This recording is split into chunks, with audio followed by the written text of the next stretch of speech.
Hello, everyone. Welcome back. Thank you very much for your flexibility in terms of time.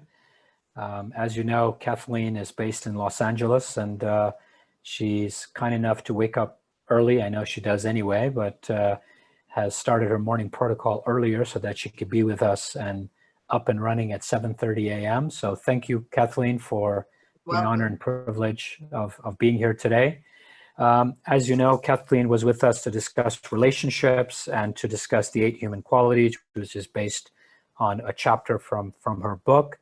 And as we got the feedback and listening to the Q&A, emotion was something that kept coming back again and again.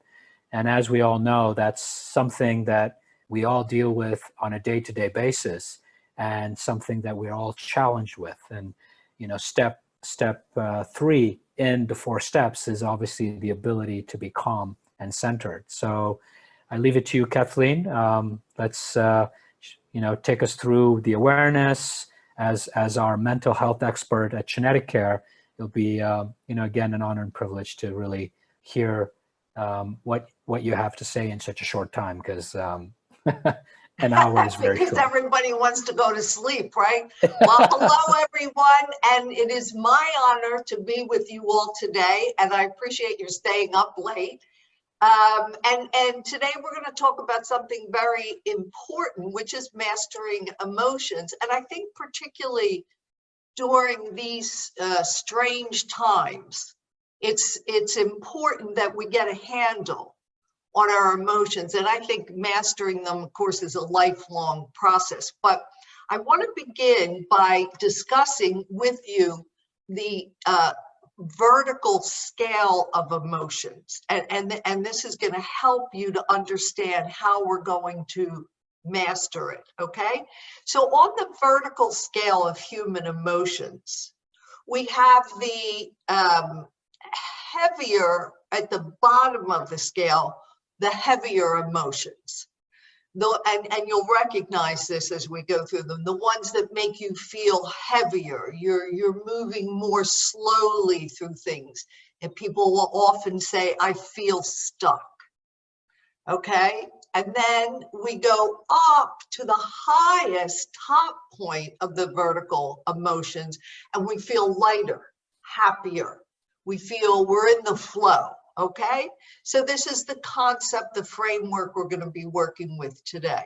So what's at the bottom of the scale, right? I think you could probably guess this. And please feel free to comment and interrupt me at any point. The lower part of the scale are apathy, shame, and guilt. And this makes sense, doesn't it? When you're feeling apathetic, right, you're moving very slow. Nothing interests you. You feel actually in a state of almost like despair. And apathy, by the way, is the place where the organism, the human organism, starts to feel helpless. That's when that person needs the most help. By the way, a person might not be able to identify that apathy is what they're feeling, but as a support system around them, it's important to know that. So this is where, if the apathy were to continue on the human scale, the person stops eating, addressing themselves, caring for themselves, and then we're in very dangerous territory. This would also be the place where there's a very serious depression. Right? So that to me, that's a scale where you're really not moving. Along that, and I'm going to group them into things, is guilt and shame. So the guilt is where you feel this self-loathing, where everything is your fault. It's a very dark place to be, where you feel that sense of heaviness, right?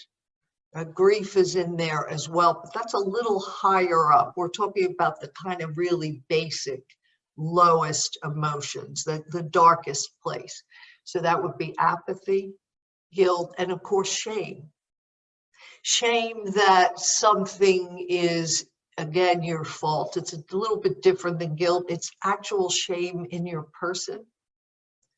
You know, and this also comes from being shamed as a child. So there's a feeling of darkness in the soul and in the body. And again, this is a really precarious place to be. When we move up the scale a little bit, we come to something like grief, which is related to actual loss. There's a little more movement there because the grief is caused by the death of someone. So you may have been sort of even healthy before, but the grief and the loss is pulling you into this darker place. This lower constellation of emotions is fear-based, right? Fear would be the primary envelope that these emotions are in. For example, fear we are not loved. Fear something terrible is going to happen. It's post-trauma stress, right? Fear that we're going to lose even more. And from a primitive point of view, we're going to lose our place in the tribe. We're going to be left behind. We're going to be abandoned. So that constellation really focuses, or is the overriding emotion is fear. When we start to move up a little bit, we have a slightly different constellation, and that would be pride, anger, desire. There's a little more hot emotion there. We're moving up from the apathy. The organism is a little more engaged, but it's trapped in these three things: anger, pride, and desire. So the fear now turns into, I'm going to attack you. The fear might turn into the opposite of shame, which is, I didn't do anything wrong. I have pride. I want this, which goes along with desire. I'm going to get what I want. I don't care how I have to do it. Right? So now we're a little more active, but we're still in the negative zone. We're at least apathy, we're more likely to actually get sick and die. Anger, we're more likely to do something that would endanger us and others, but at least it's more active. So from that level of emotion, the next one up, and this is crucial, is courage. Courage is a higher vibration, and it can go downward or it can go upward. So it's the place where the emotions meet. The courage to change. You can now change anger and all of those lower emotions into something that's going to push you upward into the higher emotions. This is why there was a famous book years ago called The Courage to Change, because you need an active emotion to be able to facilitate change. So here, it feels like anger, but it's a higher level emotion. And this is fundamental for our work today. Then we go up a step higher. We say, okay, I have the courage to change. We start to focus on the higher part of the brain. For example, reason. We bring in the intellect. This differentiates us from the animal kingdom. We have the ability to strategize, to create change. We can take ourselves out of full emotion and start to think about things, right?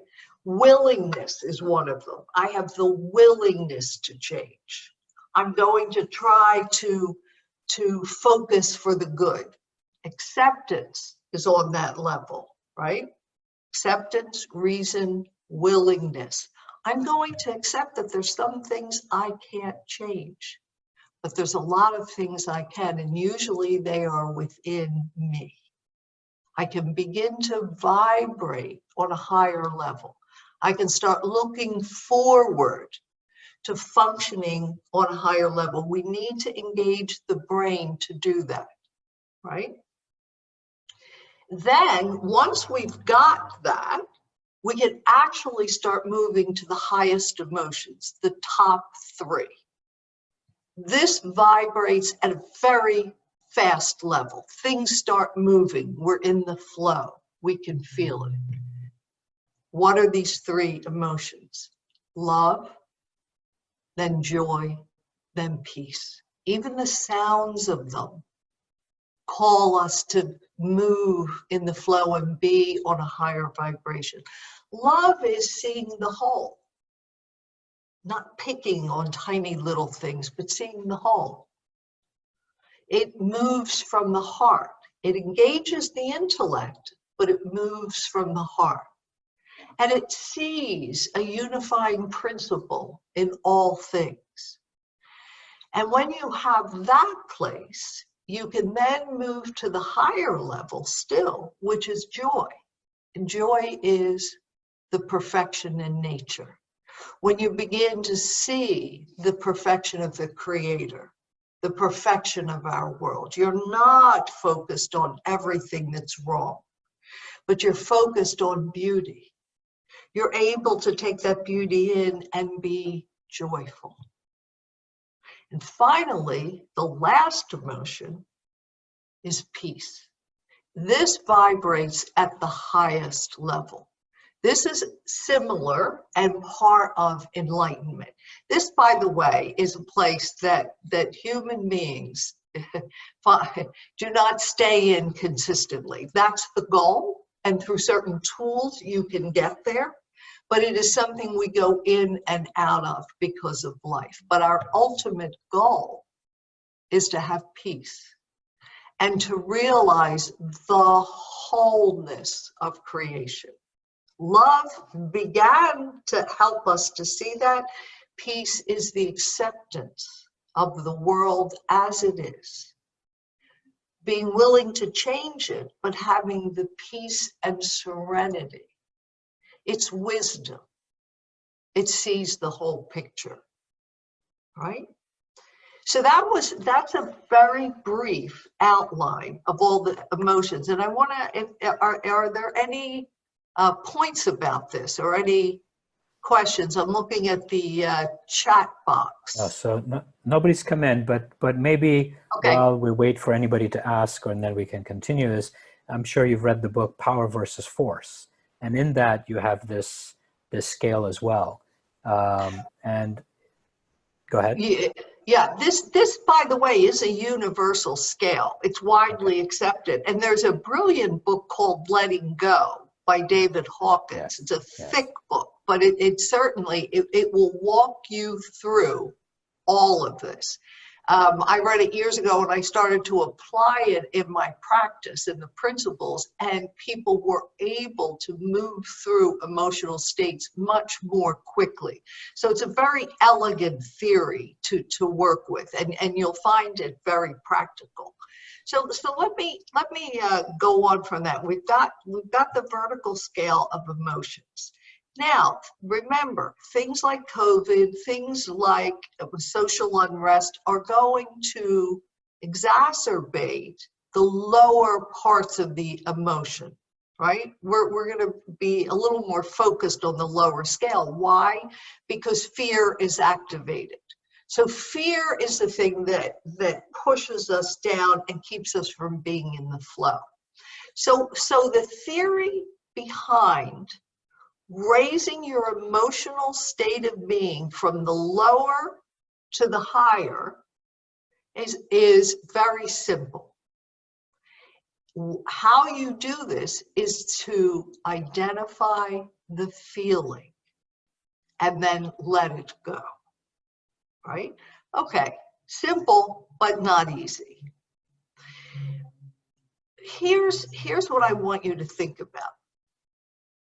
What blocks people from feeling is the thought process, right? So that, let's say the feeling is at the base. It's underground. It's usually repressed by childhood memories of first fears and first hurts. So it's been conveniently packed in.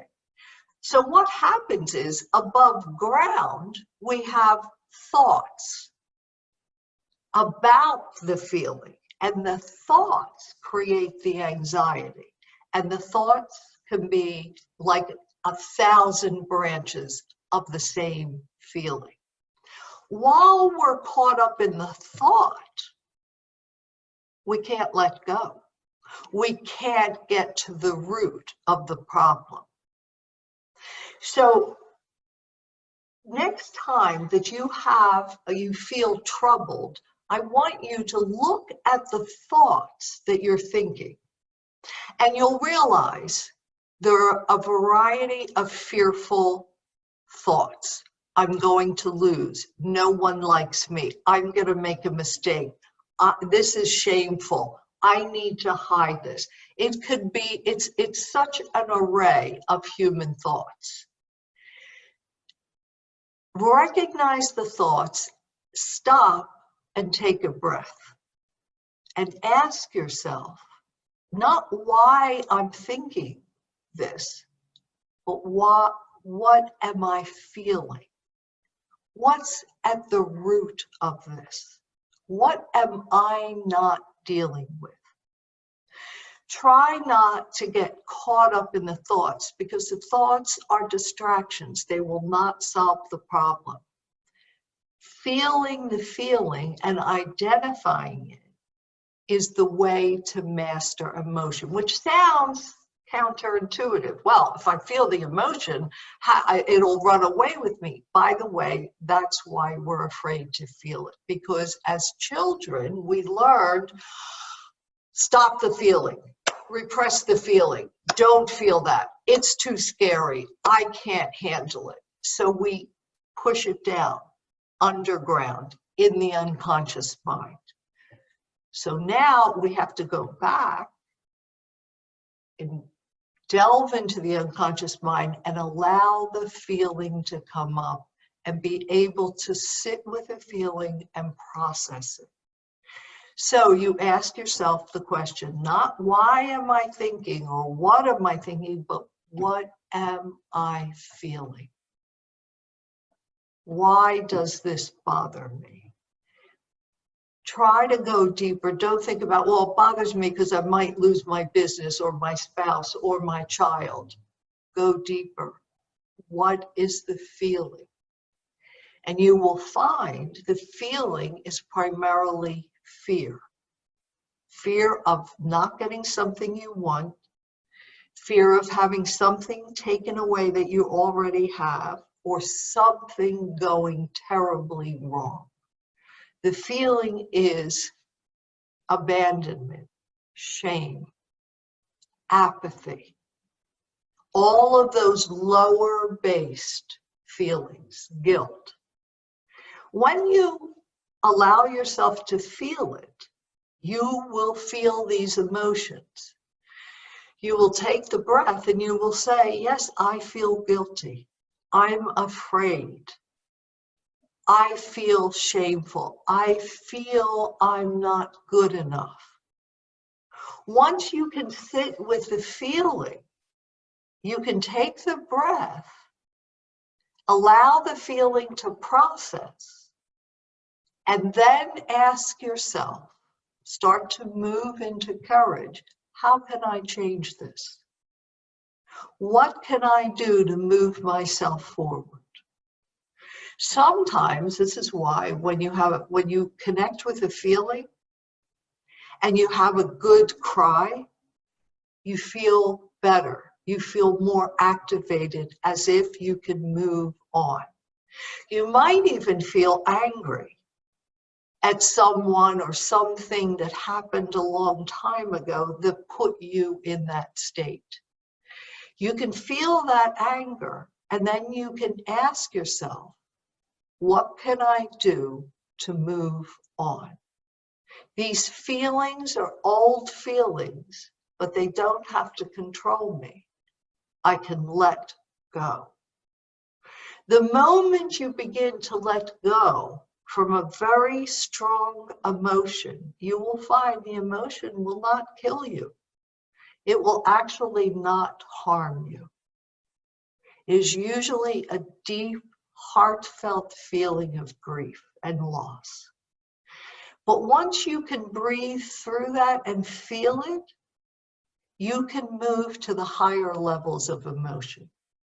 Look, I know this sounds very difficult, and it is. But once you get the hang of this, it's a lifelong tool, which means you can start to identify feelings more quickly. You've emptied the underground bunker. You don't have to go as deep. You can process feelings much more quickly. You have the courage to change them, to allow yourself to feel them. You take that breath and you start to move higher. You start to move into courage. And you ask yourself, what do I have the courage to change? What do I need to do today to change? And it will come to you. You will have the courage to have that conversation with someone, even yourself. You will have the courage to make the necessary changes in your life because you're not trapped in fear. Then you can start the analysis, right? You can bring reason into things. Is it true that I'm really as terrible as I think I am? Maybe someone told me that a long time ago, but is that true now? Maybe I can accept that I lost someone I love, and there's really not much I can do to change that, but I can change myself.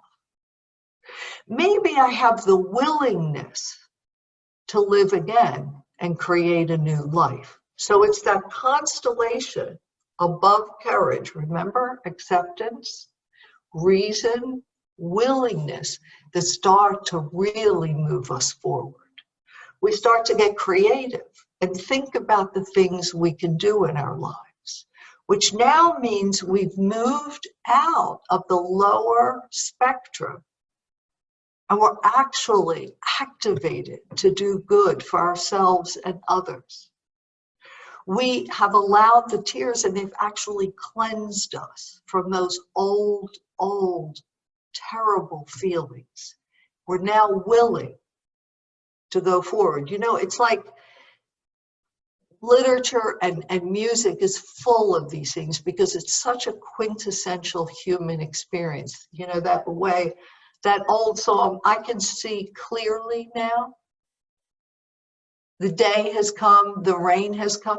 This is what it's talking about, because when you get to that level, all the clouds start to disappear and you can see clearly now. All the rain, all the tears have stopped. I have hope. I can move forward. And that, as you well know, that's the place you want to be. And using these techniques will help you get there. It will be tough at first. This is going to feel very difficult. It's going to be scary. But this is the way to master your emotions. Someone just said, Raul, can you please repeat the name of the book that you just mentioned? Yes, this is it. It's called Letting Go by David Hawkins. This is an incredible book. Yeah, we'll put it as a resource when we send the video. Yes. Recording. Look, there's lots of other great books, but this is like the book of emotions. It will help you with the vertical scale. Once you understand the vertical scale that I'm teaching you today, then you can begin to use the mastery techniques, right? So let me continue with the mastery techniques. So courage, right? That's that really pivotal point where you say, you know what? I have the courage to do this. I'm going to feel and identify my emotion. I'm going to go into the grief and the fear, and I'm going to hold it. I'm going to allow my body to hold the emotion. You will have some fear. You will have lots of tears. You will let go and start to unpack that. Then you will take the breath and you will start to move into the other level of acceptance, intellect or reason, and willingness. You will feel it in your body and you'll start to accept. You'll use reason to strategize. You'll have the ability to be willing to change. Then you start to engage your heart. Because by now you're opened up and you engage your heart and you feel love. First for yourself. That you came through this process.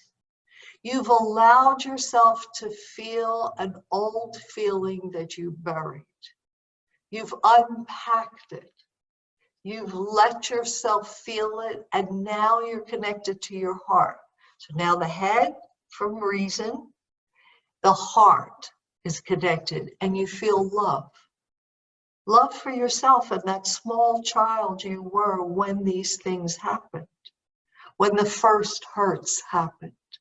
When the first shame, the first guilt. You've now moved through that.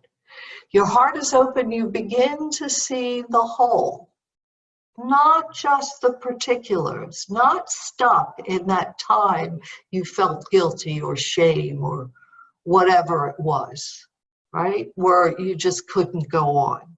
Now, you're connected to love and you see that there's a whole picture here. And that picture is love. And you start to vibrate. You can feel it in your heart. You start to vibrate on a much higher level, right? And now what's happened with the intellect and the heart engaged, you can then go higher still to joy. And that's why after a very painful, cathartic experience, you can actually feel joy much more clearly. I always think of joy is the daughter of sorrow.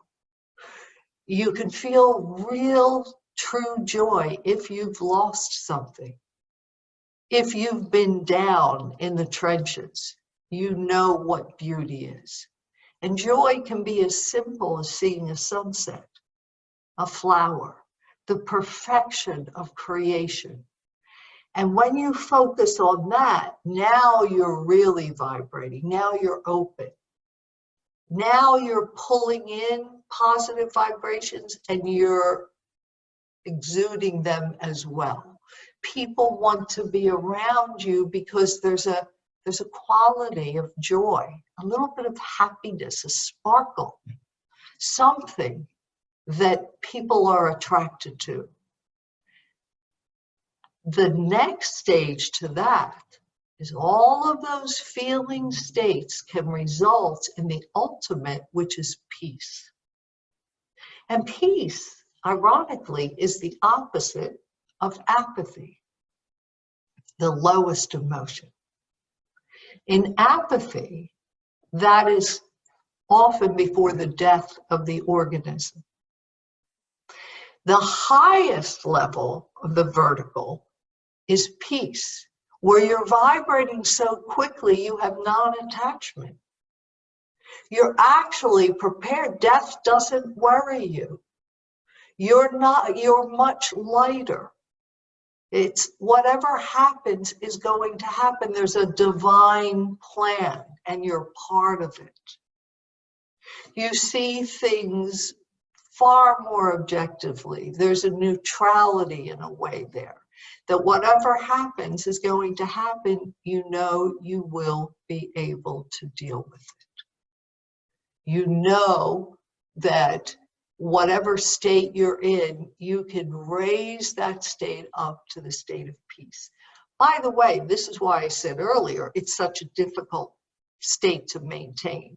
Because life is like, we have a baseline, but then life happens, we get knocked off our peacefulness. But through this process, we can return to that because we know how to get there. And that's what's important. So don't think of it as, I want to be in a constant state of peace.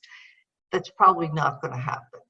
However, if you get knocked off the state of peace and you get pulled down into the other emotions, you can use your mastery tools and come up again.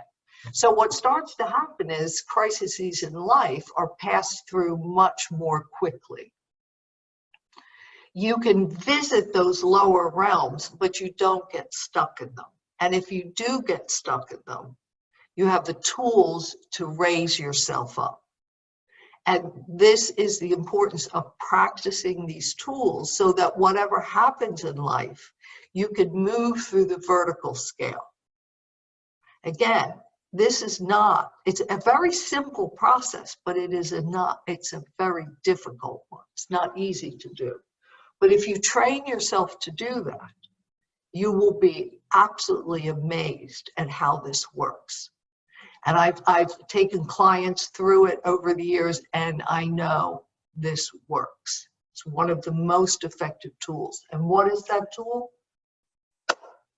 Figuring out what the feeling is, bypassing the 1,000 thoughts, getting to the root, underground. What is the feeling? Allowing yourself to feel it, knowing that you'll come out of it. Feeling the richness of the feeling, even despair, and then letting it go. Taking the breath and saying, you know, it is what it is. Moving up to courage, the courage to change, and then moving up the other stages, acceptance, reason, willingness. Then you're clear to go to love, joy, and peace. Okay, so enough for me. Do we have any questions that I can answer and help you understand this theory and this practice a little bit more? So we had a question a little while back. So what do you do if you're stuck in fear due to past negative experiences and outcomes? Example, your boss berating you till it caused depression and you had to quit, and not being able to explain why you left that job and not having a reference. Okay, yeah, that's okay. That's the essence of the process right there. So you have a situation that has brought up particular feelings. Those feelings are probably not new. Those feelings are also feelings you probably experienced as a child. So the process here is to be able to either do this yourself or do this therapeutically.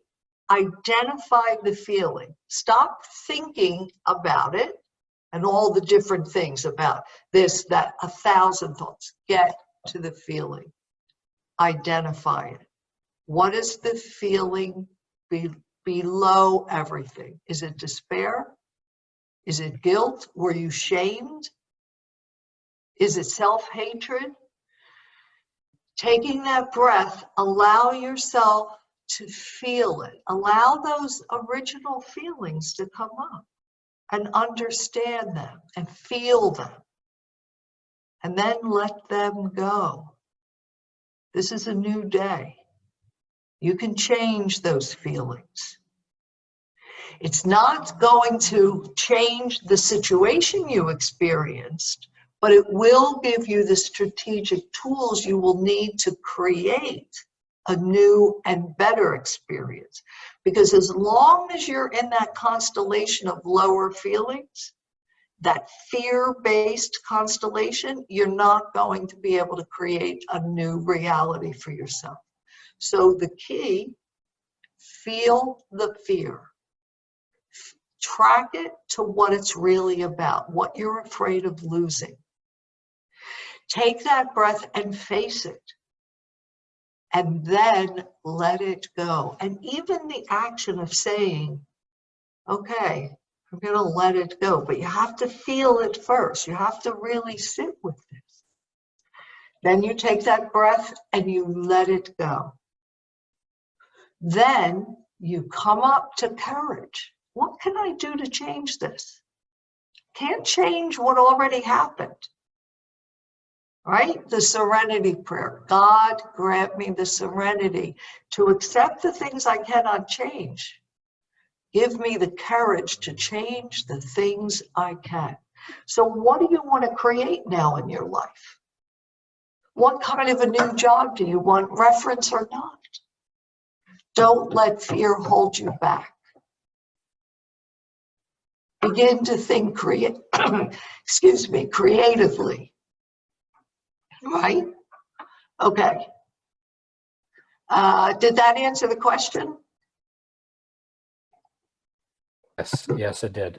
So now, obviously you're saying it's difficult on one hand, right? And you've given us a process. Is there something that can be done to build up that strength to be able to do it? Or is it we just need to show up and ask ourselves that question and do our best to not let all this thought derail us to go deep into that feeling, right? And to trust, because remember, you're going in, now you're going back to step 2 when it comes to the 4 steps, which is trust.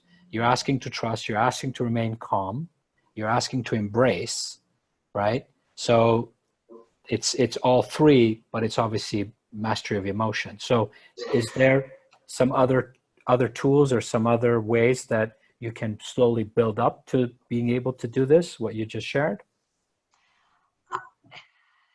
This is a difficult process. It is obviously best done with a therapist who knows how to do this. And that's just not a plug for me. It's just a fact. If you're going to do it for yourself, have the courage to go deep. You have to start somewhere. So rather than building up other strategies, go for it. Have the courage to do it. And realize a lot of it will be early childhood memories. But also realize you're not going to die. You're not going to get swept away. You're going to manage this process. Because at the end of the day, it's only a feeling. The reason these things have so much power over us is that we bury them and we repress them. Therefore, they have way more power than they need to have. It's like anything else. When you face the ghost, when you face something, it's actually not as bad as you think. And even if it is, you have the courage to do it. So it's a commitment to go deep. And remember this, the process might take 10 minutes, it might take an hour. You're going to have some tears. You say to yourself, you know, this isn't going to kill me. I'm an adult now. I was a child then. I can handle this. And be prepared to cry, to feel, and trust that you will get through it. Again, it's the avoidance and repression of emotions that give them far more power. Because then they're operating from another room, controlling us. Then they're giving us 1,000 different negative thoughts, which turn into anxiety that we're preoccupied by. The feeling itself is actually just that. It's a feeling. Feelings don't kill people. Apathy does, depression does, but the feelings behind them don't. And if you can sit with your feelings, you will find it to be very cleansing, because what will happen is you don't have to carry that around anymore. You've let it go. You've exhausted that feeling.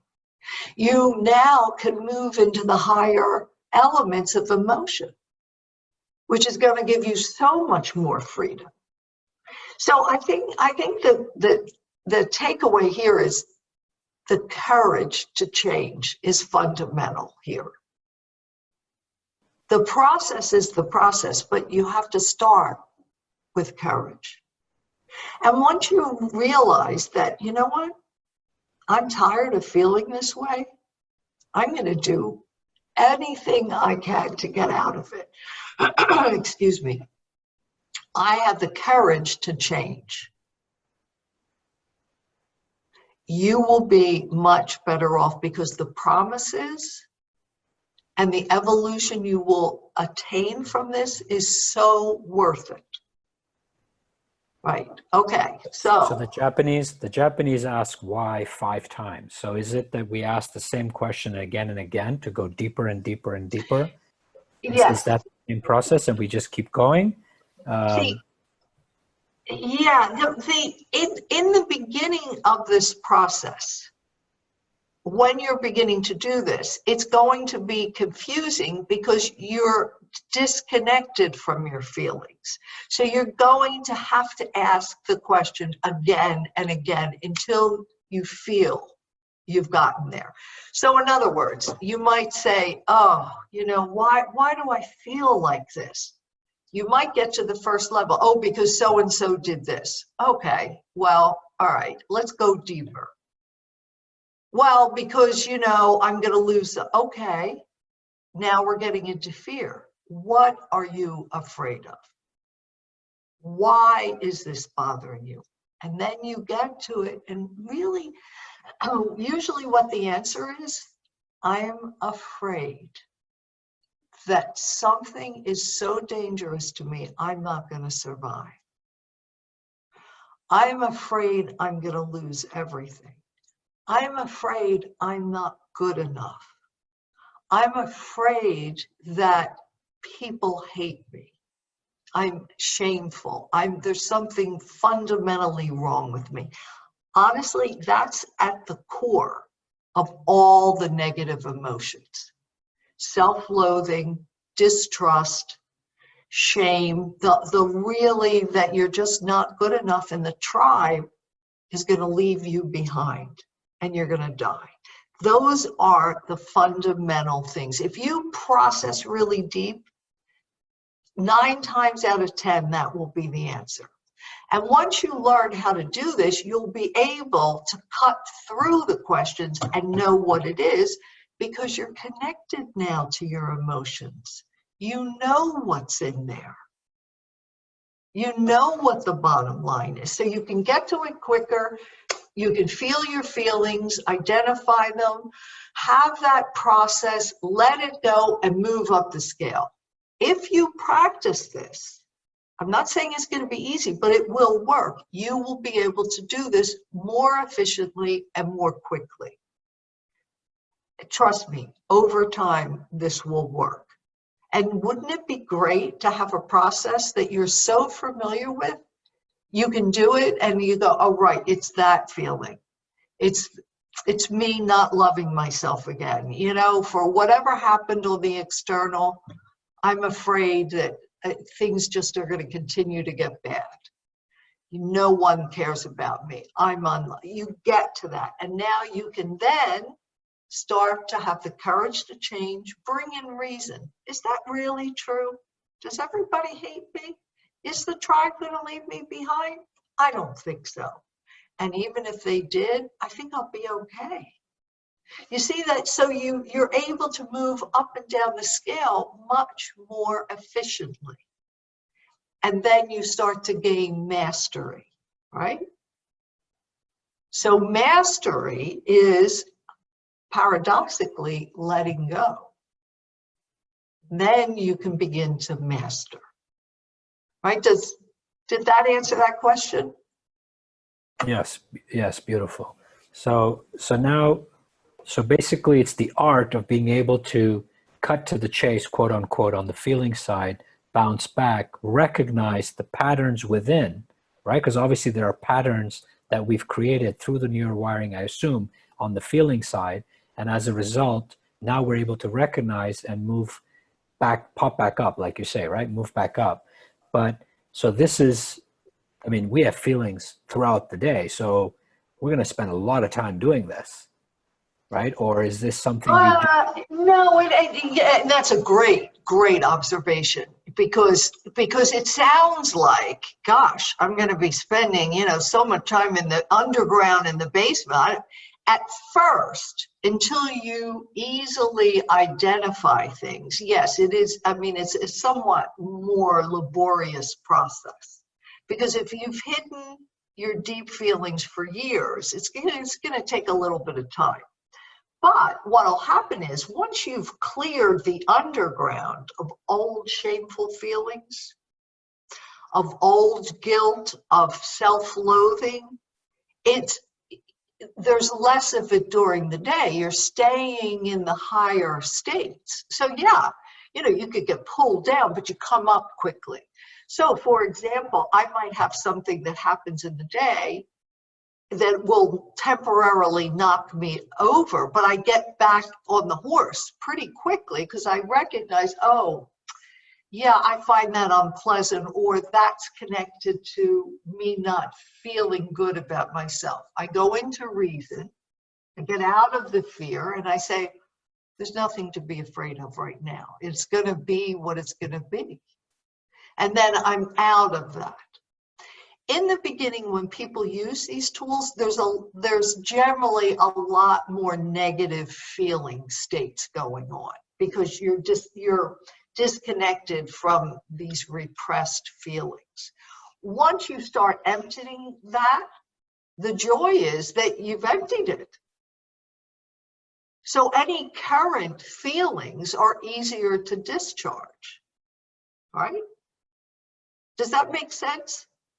Yeah, but you still recommend to deal with it in the moment, or is it okay sometimes to say, like a thought comes in, you say, I'm kind of busy now, I'll deal with you later, because you're in the midst of something, or whatever is going through, as long as it doesn't impact how you show up and what you say or do in the next moment. Obviously, if it is, then obviously step back, process it, and move forward.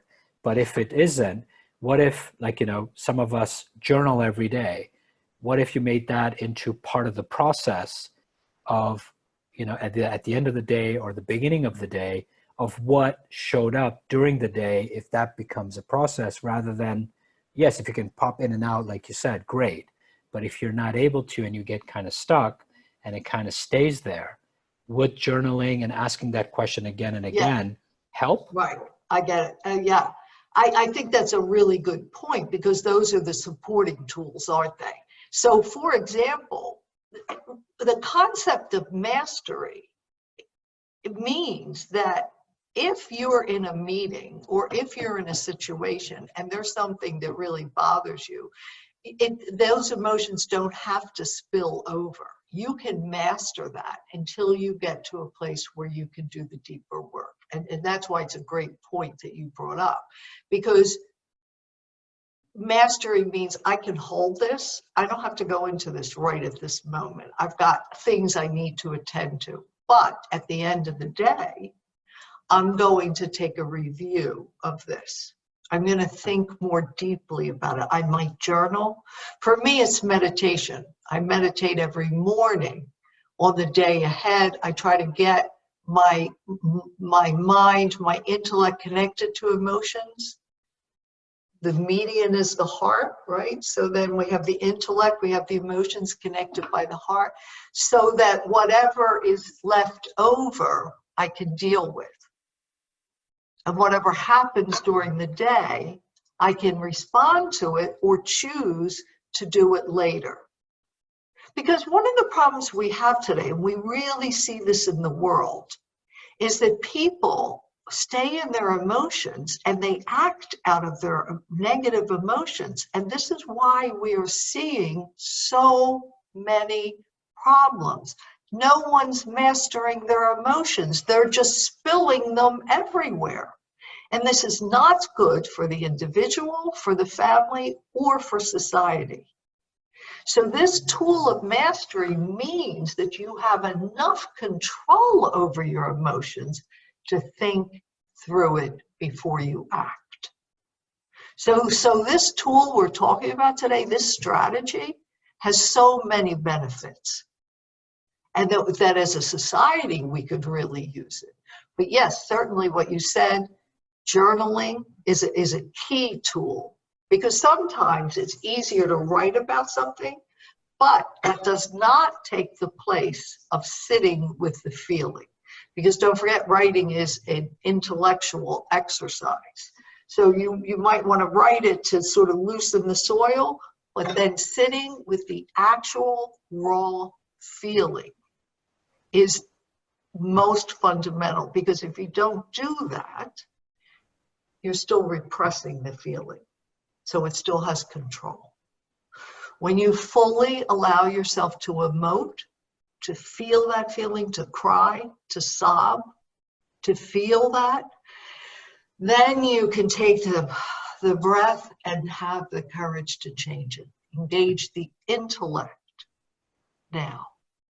Start to feel better, not trapped by these feelings, but to have mastery over them. This is fundamental. So journaling will help you to identify, but then you need to sit with it. Then the process of acknowledging, feeling the feeling, letting go. It's just a feeling. It's not going to kill you. It's not going to destroy you. In fact, emotions can enrich you. Once you get to the core of them, what you're really feeling, they wash over you. This is why, again, it's like a rain. The tears are like rain in the desert. They relieve you from that stress. So do you, as there are patriarchs that are listening, and there are matriarchs and parents and large families, in terms of this process, is there a different process individually? Obviously, you just explained, but at a family level, is there a mastery that not individually, but as a family can be created to create that protective space of allowing the processing to happen as a family, or is this still very individual? Well, it's can be primarily individual, right? It's the individual's conscious work to do. However, a family, for example, on a retreat, could do this process. Say, where they come together, they explore certain things that are challenging to the family. The family is guided in a process where they can reach their feeling states, both individually and together. And then things like acceptance, forgiveness, all of these beautiful qualities can emerge to strengthen the family. Because now they've taken all the baggage and they've unpacked it. Now they don't have to be weighted down by that. Now they can move forward with the creation of family values that are positive values, almost like a family charter, to ensure that, yes, we are moving forward with our values as a family. We've taken care of the baggage. We've forgiven each other. We've acknowledged these things. That is what's called a group process, and that can be adapted to family, but that needs tender care.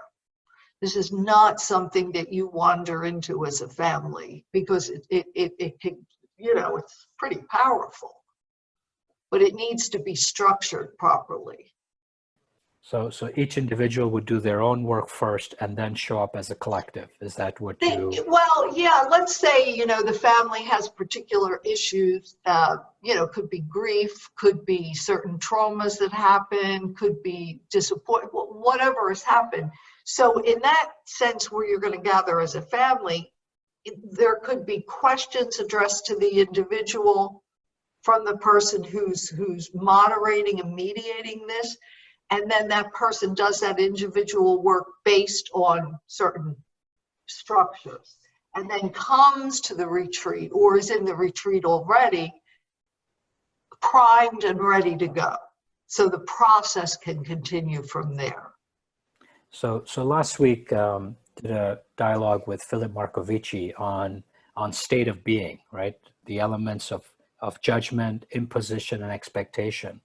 Now, in that space of emotion, these three play a very heavy role, right? From the questions of, am I good enough, the shame, the blame, and all of that. Working on these three elements to shift the state of being, you feel the mastering the emotion would help in that process, or is that something that would come after? The way that I do things is I operate with repressed feelings, with the theory, and I've seen this work over and over again, that if you can get to the feeling, the repressed feeling of the individual, the family, or the group, have a means of dealing with that and expressing it, and then letting it go, you will then be able to get to the higher state. So to me, the fundamental thing is that feeling state. Because you can talk about things all day long, but if that feeling is conveniently boxed away and repressed, you may intellectually get to some understanding, but it's still, the sabotage is going to happen. So that's why I go around it the other way. I deal with the feeling state, because we're human beings. We feel things, we repress them, and then we act intellectually out of that. And that is not a good combination. And then you mentioned that thought obviously is a disruptor in terms of the noise as you try and feel what you're feeling.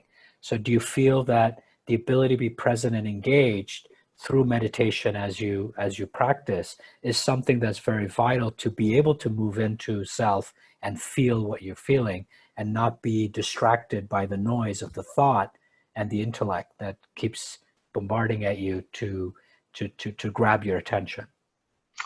Right. Again, I think if you could, meditation, I advocate completely, but you could do that later. You could develop that as a tool, but for the process itself, even if you're not a meditator, when you feel yourself getting caught up in thoughts, anxiety, you're distracted, stop, look at the thought, follow the thought to the feeling, get underneath the thought, because as I said, a pool of trapped emotion will shoot up a million different thoughts, all negative, all to do with that lower constellation, and also pride and anger and desire. Stop the thought process, go deeper. Say, yeah, I know I'm thinking that. What am I feeling? What's this about?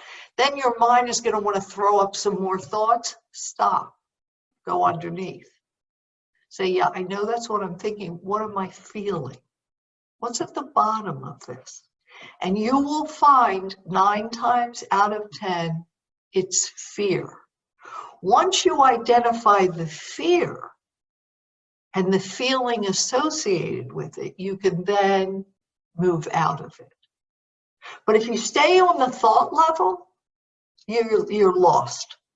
And this is why dealing with anxiety and anxious thoughts and staying there, no, you have to go underneath that. Find out what you're really afraid of that's shooting up all these thoughts. All right, Kathleen, thank you very much. Really incredible. Thank you, Faisal. Thank you. It's been always an honor and privilege. You know, we keep learning. I've read the book, Letting Go, but again, and even the other book I think was incredible as well that I mentioned. But you know, I go ahead. And your book, I think, encapsulates this. The Letting Go is a primer on emotions, but I think once you understand that, then using your book to actually be in the flow is like this is the undergraduate Letting Go, yours is the graduate. So I would suggest doing a combination of both. No, but it was interesting that I talk about head and heart united, and above love, you talk about joy, right? Which then gives you that, but then you talk about peace. So I guess we still need to write a postgraduate book that takes it to the next level. Definitely. Well, it's been my pleasure. Thank you all for listening. I hope I gave you something useful and, you know, that you can actually use in your life. Thank you. And do you feel that the book you've written would be something that would help them to move in that space? What do you feel? The book I wrote, A Grief Like No Other, is primarily for grief and loss, but the stages of the book are also about any human struggle, so it can be applied. But certainly it is for traumatic grief and bereavement. But thank you for mentioning that. Yeah, we'll share that as a resource and let everybody choose at what level they'd like to move through it. So thank you, Kathleen, once again. Look forward to seeing everyone next week. We will have Michel Gollet who's going to discuss gut and brain health, showing how the ability to adapt is based on our gut health and how your brain also is a serious element. And then the week after, we're going to have Dr. Mikra, who talked about epigenetics and longevity last time, was really going to talk about anti-fragility. And it's really about how anti-fragility equates to thriving. I think there's a typo in what's written. There's no gut health and brain health in Dr. Mikra's talk. So thank you very much, everyone. Thank you for those of you in Asia for staying up late. And again, Kathleen, thank you for waking up very early in the morning to be with us. And it's always an honor and privilege. And I wish you a great day. And thank you very much, everyone. See you next week. Bye. Bye. Thank you.